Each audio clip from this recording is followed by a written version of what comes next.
जुहार समस्त को मैं आपण को स्वागत करुचे आज आर गुटे न्यू वीडियो रे। तो आज बनामा आलू टमाटो गुटे डिलीशियस रेसिपी।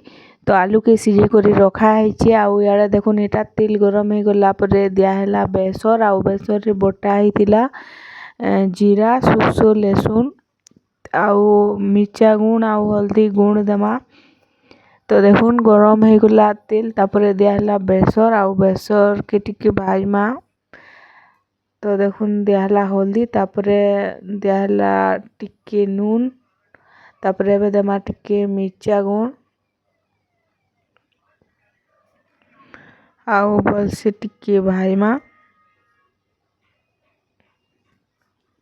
तापरे एटा टिके देखुन दिया हैला हिंग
तो बेसर भाजी गलान एबे आलू टमाटो सीझे किना रखा हैतिला। तो देखुन दिया हैला आलू टमाटो आउ बसे टिके ताके घाटी गुटा करी किछि टाइम छाड़ी देमा।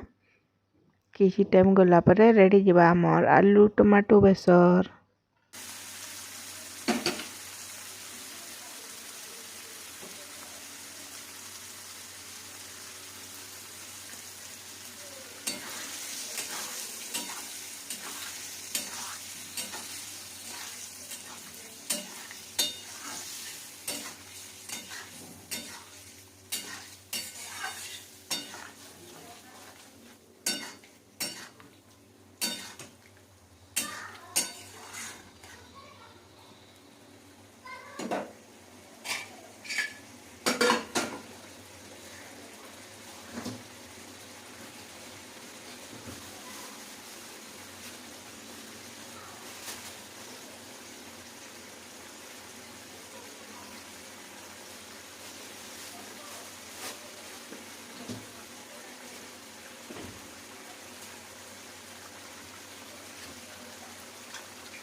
एबे दे देमा टिके धनिया पतर आउ भलसे टिके घाटी गुटा करी किछि टाइम छाड़ी देमा। तापरे रेडी जिबा हमर आलू टमाटो बेसर। तो इथिरे से कुबी डेटी भी टिके पड़ी छे। तो एंदा मस्त दिसुची आउ टेस्ट भी पूरा एक नंबर थिला। तो इटा तो थिला आजिर रेसिपी आउ आजिर वीडियो के एतकी रे रखुचे। देखायमा फेर आर गुटे नुआ वीडियो रे आउ नुआ रेसिपी रे। तो thank you for watching bye bye.